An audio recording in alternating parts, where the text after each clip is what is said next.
आज मकर संक्रांति है और आज के दिन ही कुंभ में पहला शाही स्नान भी है, इसलिए आज के दिन का विशेष महत्व है। स्नान और दान का आज के दिन विशेष महत्व है और चूंकि आज कुंभ में पहला शाही स्नान हो रहा है, इसलिए न्यूज 24 पर यह महा कवरेज आपके लिए हम लेकर आए हैं। सुबह 6 बजे से लगातार हम आपको दिखा रहे हैं किस तरीके से कुंभ में यहां अलग अलग अखाड़ों का स्नान शुरू हो चुका है। अब तक 4 अखाड़े स्नान कर चुके हैं। सबसे पहले निर्वाणी और अटल अखाड़े ने स्नान किया है और इसके बाद निरंजनी और आनंद अखाड़े ने संगम में आस्था की डुबकी लगाई है। जिस तरीके से इनकी शोभा यात्रा निकलती है, देखिए अलग अलग रंग के झंडों के साथ इनकी शोभा यात्रा निकलती है, कोई रथ पर, कोई घोड़े पर, और कुछ तस्वीरें आगे आने वाले समय में भी आपको हम दिखाएंगे जब हाथी पर सवार होकर भी कुछ संत आएंगे और अपनी शोभा यात्रा में आगे बढ़ते हुए शाही स्नान करेंगे। ये तस्वीरें जो हम आपको दिखा रहे हैं, देखिए संगम से स्नान करके वापस निकलते हुए आनंद अखाड़ा को आप देख सकते हैं। प्रयागराज से ये सीधी तस्वीरें हम आपको दिखा रहे हैं जहां पर अब से थोड़ी ही देर पहले निरंजनी और आनंद अखाड़ा ने स्नान किया है। सबसे पहले महानिर्वाणी और अटल अखाड़ा ने स्नान किया था और इसके बाद अब से थोड़ी ही देर पहले निरंजनी और आनंद अखाड़े ने स्नान किया है। एक अखाड़े को अपनी शोभा यात्रा के साथ संगम तक पहुंचने में और वहां से स्नान करके निकलने में 45 मिनट का समय लगता है और इनके लिए विशेष तौर पर एक अलग रास्ता ही बनाया गया है, जिस रास्ते अपनी शोभा यात्रा के साथ ये संगम तट तक जाते हैं और वहां से स्नान करके उसी रास्ते ये वापस लौटते हैं। लगभग 45 मिनट का इन्हें ये वक्त लगता है। लेकिन पिछली बार प्रयागराज में 2013 में जब महाकुंभ का आयोजन किया गया था, महाकुंभ मेला यहां पर लगा था, उस वक्त से इस बार व्यवस्था थोड़ी ज्यादा हुई है। प्रदेश की बीजेपी सरकार ने यहां पर इसे पूर्ण कुंभ घोषित कर और इसे महाकुंभ बना दिया है।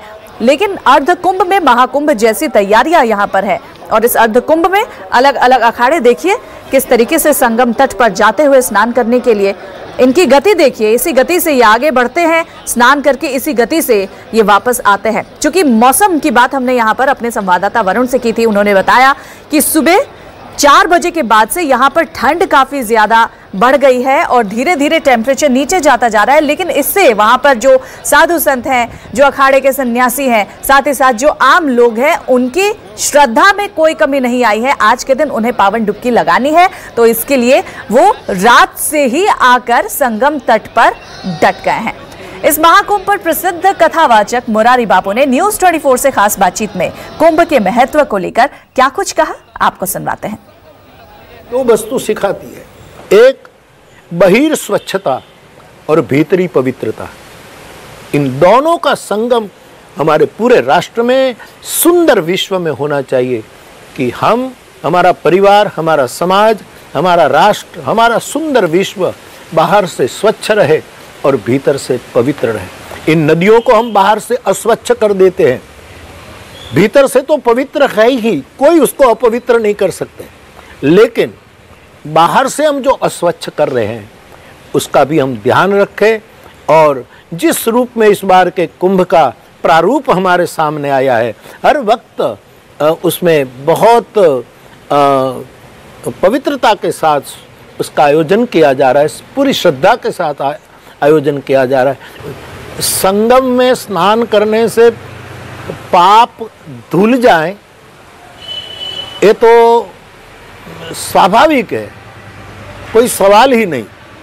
लेकिन लेकिन पाप खत्म हो जाए और पुण्य रह जाए तो भी तो कुछ न कुछ बच गया है। हमारे जगतगुरु आदि शंकराचार्य भगवान ने कहा कि जीव तभी पूर्ण रूपेण ब्रह्म में प्रवेश करने के लिए योग्य हो जाता है जब न पुण्यम न पापम न सौख्यम न दुखम चिदानंद रूप शिवोहम शिवोहम। तो कुंभ का पवित्र इतना है कि हमें सभी द्वंद्वों से मुक्त कर देता है और हम जैसे थे वैसे बना करके परम तत्व के साथ जोड़ देता है।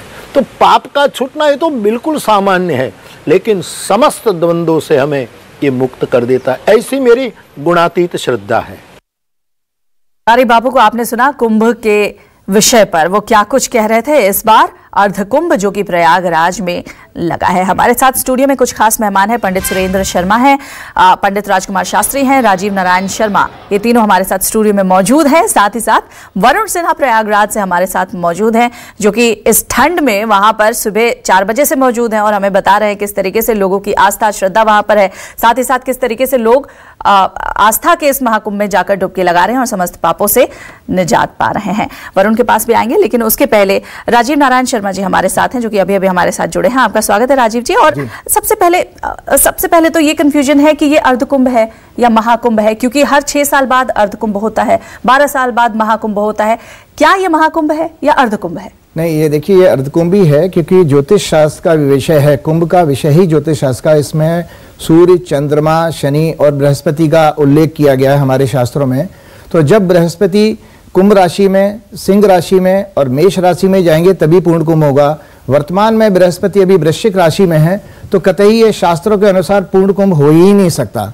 अर्धकुंभ है, लेकिन फिर भी कुंभ एक हमारा महान पर्व है, जिसमें हमारे लिए बहुत अच्छी अपॉर्चुनिटी है, सारे विश्व के समाज के लिए, जो अंतरात्मा की शुद्धि के लिए इसमें प्रयास कर सकते हैं। इसमें भक्ति योग को हम प्राप्त कर सकते हैं, आध्यात्मिक शक्ति प्राप्त कर सकते हैं।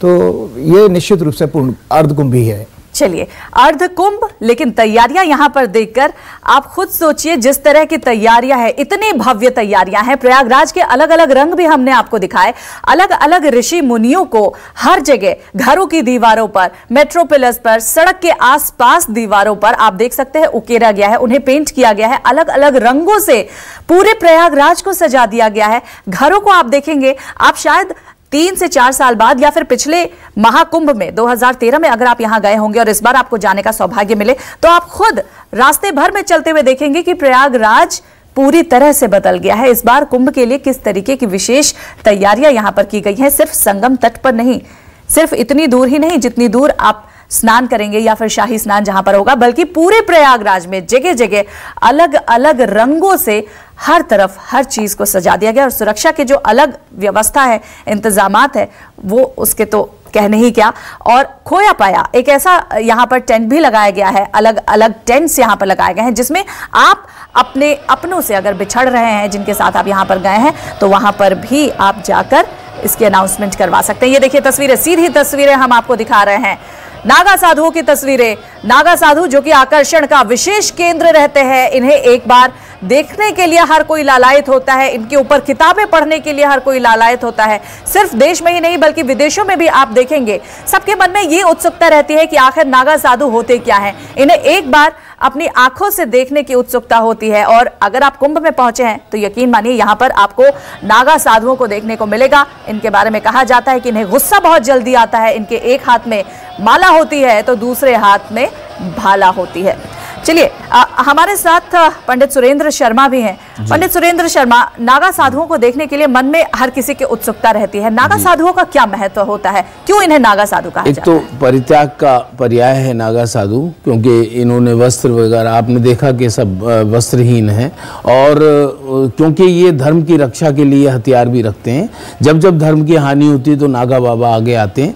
और नागा हमारी जो पद्धति पौराणिक वेद जब से चला है, जब से नागा साधु की पद्धति, तो परित्याग का द्योतक है, सारा सैक्रिफाइस और सारा परित्याग। और इसीलिए हमारा भारतवर्ष जो विश्व गुरु बना, नागा बाबा, महाकुंभ, देखिए बिना इनविटेशन के करोड़ों लोग, 12 से 15 करोड़ लोग यहाँ पर डुबकी लगा रहे हैं। और सहस्रानाम अश्वमेघ तत्फलम, 1000 अश्वमेघ यज्ञों का फल प्राप्त करना महाकुंभ की डुबकी का रिजल्ट है। और वाजपेयी यज्ञम शतम, वाजपेयी यज्ञ 100 वाजपेयी यज्ञ, 1 लाख पृथ्वी की परिक्रमा का तत्फलम महाकुंभ स्नानम तत्फलम। तो ये महाकुंभ के स्नान से ये फायदे हैं कि आपको 1 लाख पृथ्वी की परिक्रमा, 1000 अश्वमेघ यज्ञ जो भगवान राम ने किया था उसका फल, और आरोग्यता को प्राप्त होता है। वाजपेयी 100 बार यज्ञ करें तो उसका जो फल वो इस महाकुंभ के अमृत वेला में ले सकते हैं। इसीलिए भारत एक विश्व गुरु के रूप में यहाँ पर स्थापित हुआ कि एक कल्प वृक्ष है महाकुंभ, एक कल्प वृक्ष है महाकुंभ, जहां पर नाना प्रकार के पंछी यानी कि सभी धर्म के व्यक्ति आने को उत्सुक हो जाते हैं। इतना विशाल सनातन धर्म एक कल्प वृक्ष बन गया है। और इस पावन वेला में जो इनको दर्शन देने से देखने मात्र से नागा बाबाओं से शांति, भ्रांति, क्लेश मुक्त होता है, संतों के दर्शन मात्र से। तो ऐसा नागा बाबाओं का महत्व है। जी चलिए, हमारे संवाददाता वरुण सिन्हा भी हमारे साथ प्रयागराज से जुड़े हुए हैं। वरुण, जिस तरीके से नमामि गंगे कार्यक्रम की शुरुआत यहां पर हुई थी गंगा को पवित्र करने की, यहां कुंभ में पिछली बार भी मैंने देखा था कि साफ सफाई कुंभ मेले के पहले काफी ज्यादा शुरू हुई थी, लेकिन इस बार आपको अगर मौका मिला हो वहां जाकर पानी की क्वालिटी देखने का, क्योंकि प्रदूषण बहुत ज्यादा है, तो क्या यहां पूरी साफ सफाई का विशेष ध्यान दिया गया था? देखिए 1.5 साल से पहले से तैयारी लगभग चल रही थी और ऐसे में 1 लाख टॉयलेट्स बनाए गए हैं, यहाँ पर 20,000 सफाई कर्मचारी रखे गए हैं। तो व्यवस्था जिस तरीके से बनाई गई है, निश्चित तौर पे सरकार ने ये कोशिश करी कि कोई भी अव्यवस्था ना हो, इसलिए सफाई कर्मचारी, टॉयलेट्स और स्वच्छता को लेकर लगातार सरकार की तरफ से मुहिम चलाई जाती थी। और 1.5 साल से तैयारी जब आप करते हैं तो ऐसे में चीज़ें खराब होने के चांसेस बहुत कम रहते हैं। और शायद यही वजह है कि सरकार ने लगातार हर कोशिश में ये अपने आप को परखने का प्रयास किया। बार बार मुख्यमंत्री ने दौरा किया, एक बार प्रधानमंत्री आए, इसके अलावा लगातार जो स्टेट से मिनिस्टर है वो दौरा करते रहे। तो हर चीज़ को परखने की कोशिश की जा रही थी। लेकिन हाँ, वो साफ है कि जो लगातार कुंभ के बाद या कुंभ में कई बार गंगा किनारे गंदगी देखने को मिलती है, वो इस बार नज़ारा देखने को नहीं मिलेगा, क्योंकि वजह साफ है कि इसके लिए बाकायदा उत्तर प्रदेश सरकार की तरफ से लोगों को नियुक्त किया गया है, जो जब भी स्नान करके कोई निकलना है या फिर स्नान करने के बाद वहाँ पर साफ सफाई की जा रही है। तो व्यवस्था की गई है इस बार सरकार की तरफ से साफ सफाई को लेकर काफी। जी वरुण, आप अपने आसपास अगर कैमरे के जरिए दिखा पाएं कि वहां पर क्या कुछ हम देख पा रहे हैं, क्या किसी अखाड़े की वहां पर झांकी निकली है या फिर उनकी शोभा यात्रा वहां पर आप देख सकते हैं, अगर कैमरे के जरिए दिखा पाए? देखिए निश्चित तौर पे जो माहौल है वो मैं आपको दिखा देता हूँ। आप देखेंगे तो आपको हर तरफ यहाँ पर कुंभ में माहौल नजर आएगा। दूर तक केवल भक्तगण, श्रद्धालु नजर आएंगे और केवल लोग ही लोग। इसके अलावा अगर आप संगम में देखेंगे सामने की तरफ तो आप देखेंगे कि लोग यहाँ पर नौका में दर्शन ले रहे हैं, माहौल देख रहे हैं। किस तरीके से हर कोई चाहता है कि इस माहौल में वो अपने आप को रमा हुआ पाए। दूसरी तरफ अगर मेरे कैमरामैन आपको दिखा सके तो लगातार यहाँ से जो है वो साधु संत अखाड़े के जो है वो स्नान करने जा रहे हैं। तो चारों तरफ स्थिति ऐसी है कि धर्म की एक तरीके से कहा जाए सनातन धर्म को लेकर लगातार जो सोच है वो यहाँ पे व्यक्त होती नजर आ रही है। लगातार हजारों की नहीं, लाखों की नहीं, करोड़ों की संख्या में लोग यहाँ पर मौजूद है। हर कोई स्नान करना चाहता है और इस विशेष पल का, क्योंकि लगातार स्टूडियो से बात हुई थी कि कुछ समय होता है, चिन्हित समय होता है, उस समय में अगर आप स्नान करते हैं तो आपको मोक्ष प्राप्ति मिलती है, आपके सारे पाप नष्ट हो जाते हैं। तो ऐसे में हर कोई चाहता है कि वो इस समय यहाँ पर आकर स्नान करे, माँ गंगा में स्नान करके अपने आप को पाप मुक्त करे। तो ये स्थिति, ये परिस्थिति अगर कहा जाए तो हर तरीके से आप देखेंगे तो ऐसा भक्ति में माहौल, ऐसा श्रद्धालुओं का उत्साह, ऐसी परिस्थिति शायद ही पहले कभी देखने को मिलती है और सिर्फ कुंभ में ही देखने को मिलती है, क्योंकि दूर दराज से देश के हर कोने से, बाहर से, विदेश से हर कोई यहाँ पहुँचता है और इस माहौल में अपना को रमा हो पाता है। वरुण, आप भी वहां पर पहुंचे हैं इतनी दूर से और न्यूज़ 24 के दर्शकों को आप तमाम जानकारियां वहां से दे रहे हैं और तस्वीरें दिखा रहे हैं। आप भी वहां पर कुंभ में आज के दिन डुबकी जरूर लगाएं और ये तस्वीरें हम आपको दिखा रहे हैं। देखिए वहां पर घाटों पर इसी तरीके से अलग अलग लोग मंडली लगाकर भगवान का भजन करते हैं, प्रभु का भजन करते हैं। भगवान शिव के भजन का आज के दिन विशेष महत्व है, तो उनके पंचाक्षर नाम का उच्चारण करते हैं और प्रभु की कृपा प्राप्त करते हैं। इन्हीं तस्वीरों के साथ एक छोटे से ब्रेक के लिए रुक रहे हैं। कुंभ की महा कवरेज न्यूज़ 24 पर लगातार जारी है।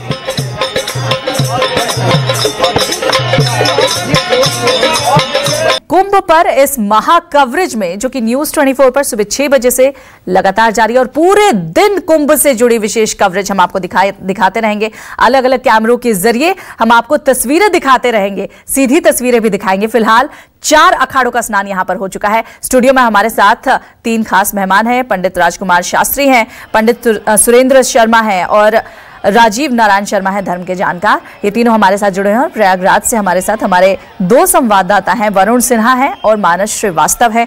उनके पास भी एक एक करके हम जा रहे हैं और आपको तमाम जानकारियां वो दे रहे हैं कि किस तरीके की वहां पर व्यवस्था है, किस किस अखाड़े ने स्नान कर लिया, आम लोग क्या दान दे रहे हैं, इस तरह की चीजें। पंडित राजकुमार शास्त्री हमारे साथ हैं। शास्त्री जी, इस बार कौन से मंत्र की, जैसे कई ऐसे लोग हैं, आप हम हैं, जो कि संगम तट पर नहीं जा पाए हैं, तो क्या घर में अगर हम स्नान करते हैं, अगर गंगा जल थोड़ा सा पानी में मिलाकर स्नान करते हैं, और क्या कोई ऐसा मंत्र है जिसका जप करने से हमें कुंभ स्नान का फल मिल सकता है? जी वंदना, बिल्कुल, बहुत आपने जल कल्याण के लिए बहुत सुंदर प्रश्न किया है। शास्त्रों में ऐसे उपाय तो हैं ही जो कुंभ में जाकर स्नान कर सकते हैं, लेकिन शास्त्रों में उनका समाधान भी किया है, उन शंकाओं का। जो वृद्ध हैं, बालक हैं, रोगी हैं, महिलाएं हैं, किसी कारण से वो कुंभ में नहीं जा सकती हैं, तो बहुत सुंदर बात है कि आप जो उनके घर से, परिवार से, पड़ोस से कोई व्यक्ति गया है और कुंभ में स्नान किया है, उस समय की ग्रह स्थिति पर सूर्य, चंद्रमा और बृहस्पति की जो पावन किरणों से मिश्रित जल है, जो उस खास स्थान विशेष के जल में वो किरणें पड़ चुकी हैं, उस जल को ला करके यदि आप अपने घर में, अपने पड़ोस में, अपने नात भाई रिश्तेदारों को भी यदि आप वह जल वितरण करते हैं और उस घर परिवार के लोग उस जल को जल में मिला करके स्नान करते हैं, तो उस फल की प्राप्ति हो जाती है। और इसके साथ ही पूरे घर में आप उस जल से पोछा लगाइए, घर की शुद्धि करिए, उससे वास्तु दोष दूर होता है, और पूरे घर में आप जो है उसको छिड़काव कर दीजिए, तो उससे पितृ दोष आदि जो बाहरी हवाओं का दोष होता है वह भी दूर हो जाता है। साथ में मन्नात् त्रायते इति मंत्रः, मंत्र का विशेष महत्व होता है। सभी देवताओं की पूजा विधि एक तरीके से ही है, लेकिन उसमें अंतर है तो केवल मंत्र का है। तो ओम नमो भगवते वासुदेवाय जी, अथवा सूर्य का जो मंत्र है गायत्री मंत्र, ब्रह्म गायत्री, अथवा ओम सोम सोमाय नमः चंद्रमा का मंत्र है, या फिर ग्राम ग्रीम ग्रौम सह गुरुवे नमः।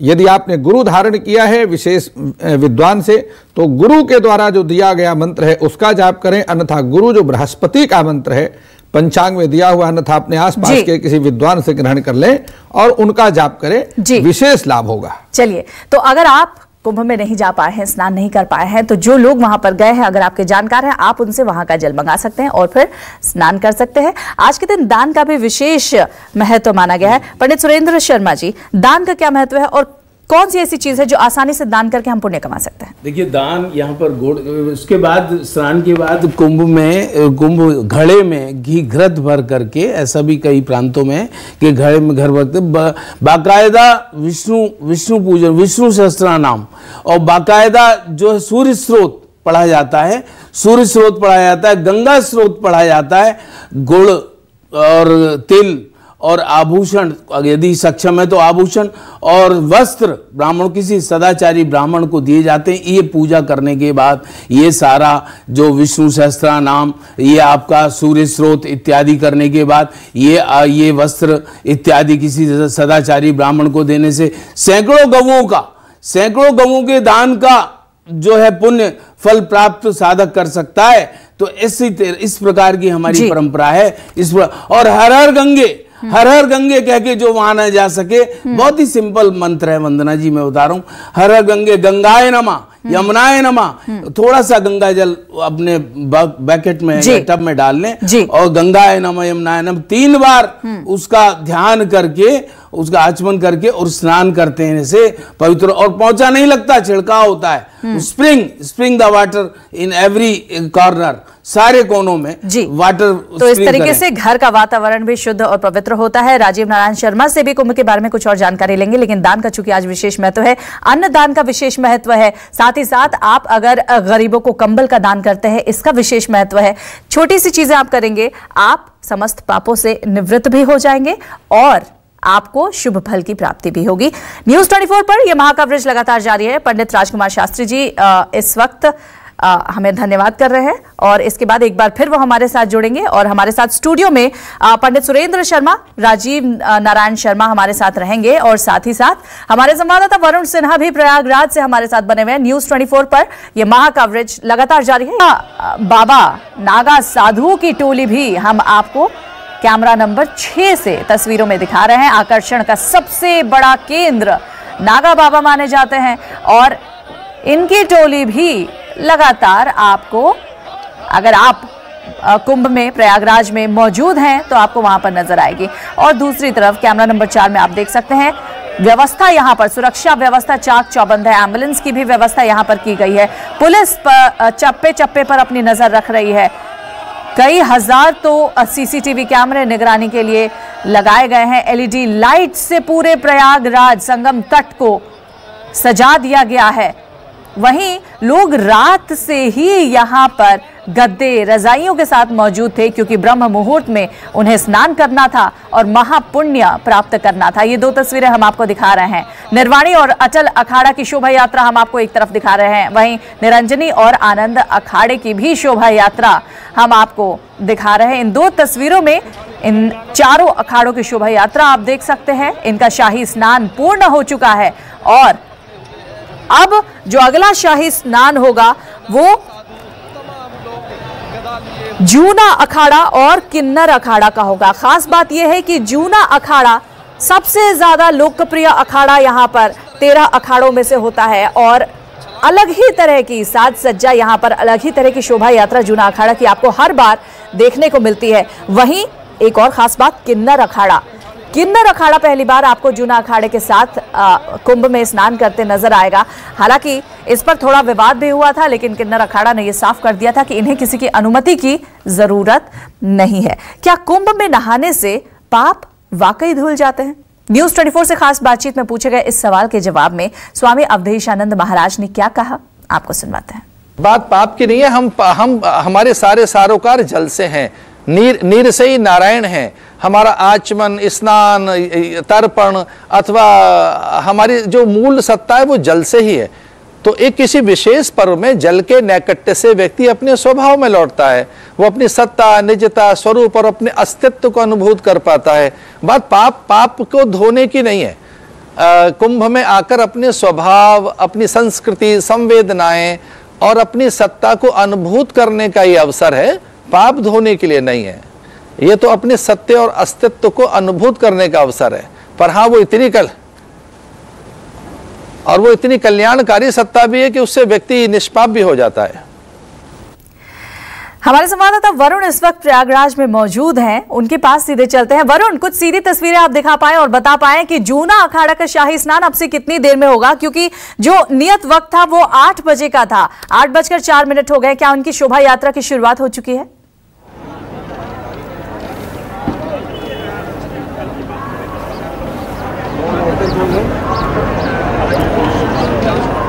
चलिए, वरुण से हमारा संपर्क थोड़ा सा टूट गया है, लेकिन ये सीधी तस्वीरें प्रयागराज से आपको दिखा रहे हैं। जूना अखाड़ा और किन्नर अखाड़ा, अब इन्हीं दो अखाड़ों का आपको शोभा यात्रा भी दिखेगी और इनका शाही स्नान भी अब से थोड़ी ही देर में होगा। 8 बजे का वक्त था, 8:05 हो चुके हैं। जैसे ही इनकी शोभा यात्रा शुरू होगी वैसे ही हम आपको इसकी तस्वीरें दिखाएंगे। लेकिन स्टूडियो में इस वक्त हमारे साथ राजीव नारायण शर्मा हैं, इनके पास चलते हैं। राजीव जी, दान के विशेष महत्व के बारे में हम चर्चा कर रहे थे और दान पुण्य का आज के दिन, मकर संक्रांति और कुंभ के पहले शाही स्नान के दिन विशेष महत्व होता है।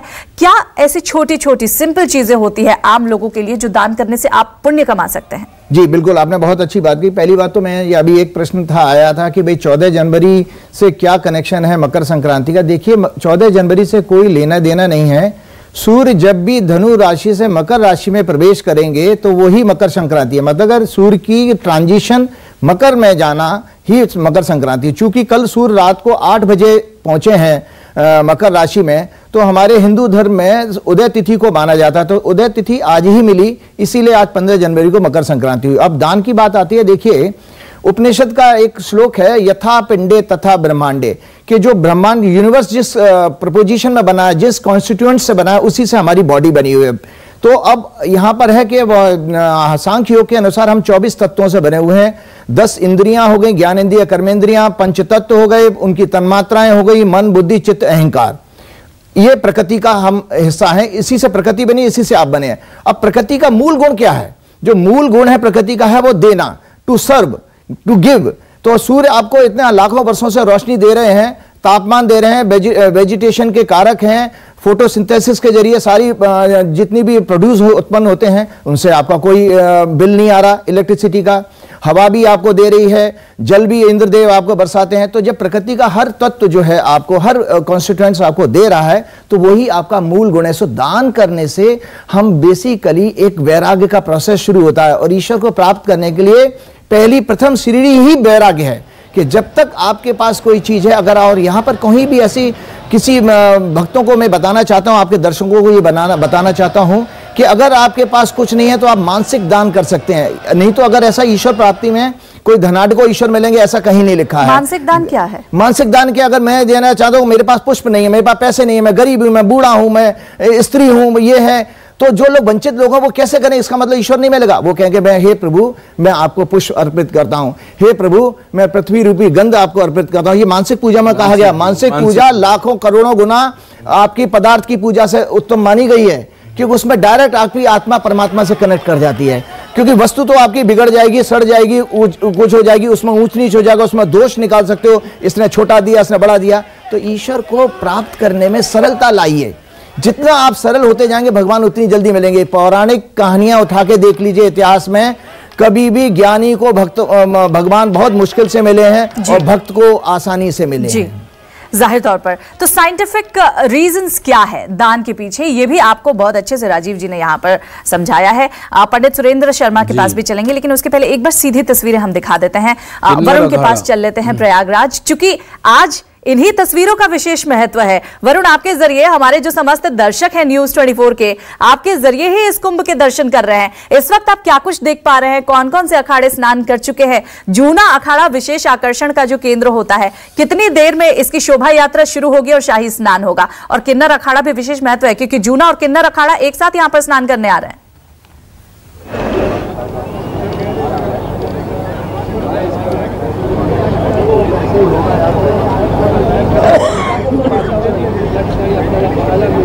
वरुण, आप हमें सुन पा रहे हैं?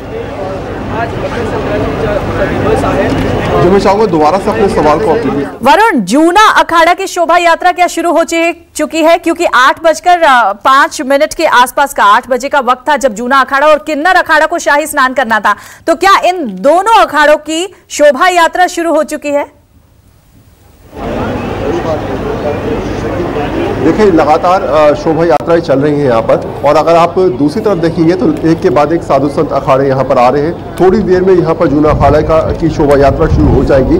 तो ऐसे में व्यवस्थित ढंग से हर अखाड़े को जो टाइम दिया गया है वो अपने समय अनुसार यहाँ पर पहुँच रहा है और वापस जा रहा है। तो थोड़ी देर में, चंद मिनटों के बाद जो है वो जूना अखाड़ा और किन्नर अखाड़ा, क्योंकि इस बार किन्नर अखाड़ा पार्ट बना है जूना अखाड़ा का, तो वो भी इनके साथ सम्मिलित होंगे। और जूने अखाड़े में सबसे महत्वपूर्ण बात ये रहती है कि नागा जो महिला साधु है वो भी स्नान करती है, तो ये एक अलग रहता है थोड़ा सा। तो कई सारी ऐसी चीजें हैं जूना अखाड़े से रिलेटेड जो और अखाड़ों से जूना अखाड़े को अलग करती हैं। लेकिन सबसे पहले मैं आपको दिखाता हूं कि थोड़ा सा नज़ारा आप मुझसे कही थी कि दिखा दूं मैं आपको। तो पीछे देखेंगे में तो आपको लगातार यहाँ पर संगम पे लोग ही लोग नजर आएंगे जो स्नान कर रहे हैं, लगातार यहाँ पर पहुँच रहे हैं, लगातार भीड़ बढ़ती जा रही है। तो ऐसे में भक्तगण, श्रद्धालु हर कोई यहाँ पर इस समय माँ गंगा में स्नान करता नजर आ रहा है। दूसरी तरफ जो है वो साधु संत जो अखाड़े के हैं वो वहाँ पर स्नान कर रहे हैं। तो हर घाट पर आपको भीड़ नजर आएगी, हर घाट पर यहाँ पर स्नान करते लोग नजर आएंगे। हर कोई चाहता है कि इस पावन पर्व पर, इस पावन मेला पर वो अपने आप को हिस्सा बना सके, इसलिए हर तरफ यहाँ पर स्थिति ऐसी है कि भक्ति में माहौल है। श्रद्धालु लगातार यहाँ पर पहुँच रहे हैं और माँ गंगा में स्नान कर रहे हैं। वरुण, थोड़ी देर पहले जब आपसे बात हुई थी तो आपने बताया था कि टेम्परेचर धीरे धीरे नीचे की तरफ जा रहा है, लेकिन जैसे जैसे सूर्योदय हुआ है, सूर्य धीरे धीरे ऊपर चढ़ रहा है, क्या टेम्परेचर में अब इंक्रीज देखा जा रहा है? क्या ठंड थोड़ी सी कम हुई है?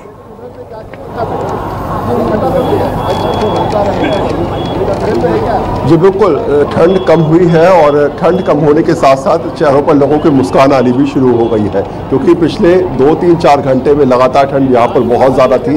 हालांकि उत्साह में किसी की कमी नहीं थी, लेकिन अब जैसे जैसे धूप निकल रही है तो निश्चित तौर पे थोड़ा सा गर्मी का एहसास ज़रूर है। खुश है लोग कि कम से कम मौसम उनके हिसाब से मुताबिक होता नजर आ रहा है। लेकिन मैंने पहले भी कहा कि बहुत ज़्यादा अंतर नहीं पड़ता, बहुत ज़्यादा हालात मुनासिब हो या फिर नहीं हो, क्योंकि जो भक्ति के साथ यहाँ पर पहुँचा है वो अपने आप को इस भक्ति में माहौल में रमा हुआ पाता है और उसको फ़र्क भी नहीं पड़ता कि बहुत ज़्यादा ठंड है या वो उस समय पहुँचे या ना पहुँचे। उसके हिसाब से ये रहता है कि जो समय तय किया गया है उस समय पहुँचकर वो स्नान करे और अपने आप को कहीं ना कहीं मां गंगा के सपूत करे। जी वरुण, आप हमारे साथ बने रहिए, आपसे और भी तस्वीरें देखेंगे, खासतौर से जब जूना अखाड़ा और किन्नर अखाड़ा यहाँ पर पहुंचता है, उनकी झांकी, उनकी शोभा यात्रा शुरू होती है, वो तस्वीरें आपके जरिए हम जरूर दर्शकों को दिखाना चाहेंगे। आप हमारे साथ बने रहिए। पंडित सुरेंद्र शर्मा हमारे साथ हैं, उनके पास भी हम चलेंगे, लेकिन उसके पहले बस एक चीज मैं यहाँ पर दर्शकों को बता दूं। इस महाकुंभ पर न्यूज़ 24 से खास बातचीत में स्वामी चिदानंद महाराज ने क्या कुछ कहा है। उन्होंने कहा है कि कुंभ से इंसान को कौन कौन सी चीजें मिलती हैं, उन्हीं की जुबानी आपको सुनवाते हैं। ये कुंभ अपने आप में अनुपम है, अद्वितीय है, अलौकिक है, और आप देखेंगे कि केवल स्नान के लिए नहीं आएंगे लोग, केवल डुबकी लग जाए ये तो एक बात है, लेकिन इस कथा सुनी, डुबकी लगाई, कीर्तन सुना, लेकिन मुझे लगता है कि अब एक नए कीर्तन की इस देश को आवश्यकता है, एक नई कथा की इस देश को आवश्यकता है, और उस नई कथा की, इस देश की पूरी व्यथा का संदेश कुंभ के माध्यम से कैसे विश्व को दिया जा सके, जो एक अपने आप में ऐतिहासिक अवसर है, जहां पूरे विश्व का मीडिया है। अभी कल ही किसी का ईमेल आया कि वहां पर कोई वाईफाई भी होगा ना। मैंने कहा वाईफाई और कुंभ, तो मैंने कहा जरूर होगा, लेकिन my dear, you are not coming for WiFi here, you are coming for Y I. मैं क्यों हूं इस धरती पर, मेरा क्या पर्पस है। मैं चाहता हूं, क्योंकि मेरे जवान बहन भाई सामने बैठे हैं, I want to tell you my dear, wifi is great, hi fi, being hi fi is also is great. Internet can give you the fastest speed on this earth. It's amazing. Fastest speed. For Kumbh is not only for fastest speed. Speed you have. But Mahatma Gandhi said so beautifully, what is the use of that speed which has no direction? आज विश्व को केवल speed नहीं चाहिए, speed thrills but kills, only speed. तो what you need direction. तो Kumbh is not only for internet, Kumbh is for internet. तो Kumbh is a bridge between the internet and the internet. चलिए, स्टूडियो में हमारे साथ पंडित सुरेंद्र शर्मा भी हैं, उनसे अब जान लेते हैं कि इस कुंभ में इस बार जो किन्नर अखाड़ा और जूना अखाड़ा पहली बार एक साथ आ रहे हैं, इसके पीछे का कारण क्या है, वजह क्या है। सुरेंद्र जी, इसके पीछे का क्या कारण है। देखिए, ये तो पंडित जी ने रामचरितमानस में कहा कि देव धनुज किन्नर नर नारी श्रेणी सादर मुज्जई सकल त्रिवेणी।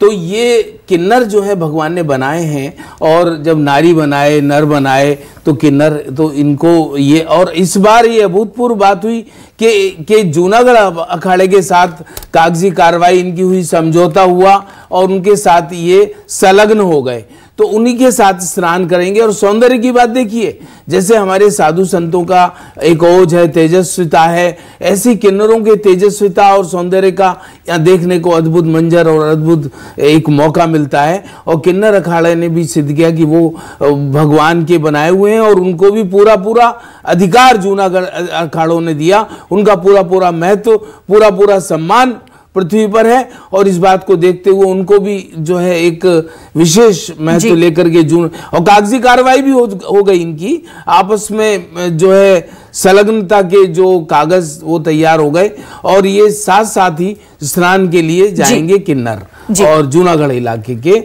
संत। तो बड़ा थोड़ी ही देर में इनकी शोभा यात्रा भी शुरू होने वाली है। जूना अखाड़ा और किन्नर अखाड़ा की शोभा यात्रा जब शुरू होगी, उसकी भी तस्वीरें हम आपको दिखाएंगे। साथ ही साथ राजीव नारायण शर्मा भी हमारे साथ जुड़े हुए हैं, उनसे भी बातचीत करेंगे, लेकिन सीधी तस्वीरें इस वक्त प्रयागराज से हम आपको दिखा रहे हैं। देखिए किस तरीके से एक के बाद एक अखाड़ा, इनकी शोभा यात्रा निकल रही है और वो स्नान कर रहे हैं। फिलहाल 4 अखाड़ों का स्नान पूर्ण हो चुका है, और बाकी बचे अखाड़े भी एक के बाद एक आएंगे और अपना स्नान पूर्ण करेंगे। पहला शाही स्नान है, 13 अखाड़े आज के दिन महास्नान करेंगे, और इसके साथ ही आम लोगों के लिए भी आज के दिन स्नान दान का विशेष महत्व है। इन्हीं तस्वीरों के साथ आपको एक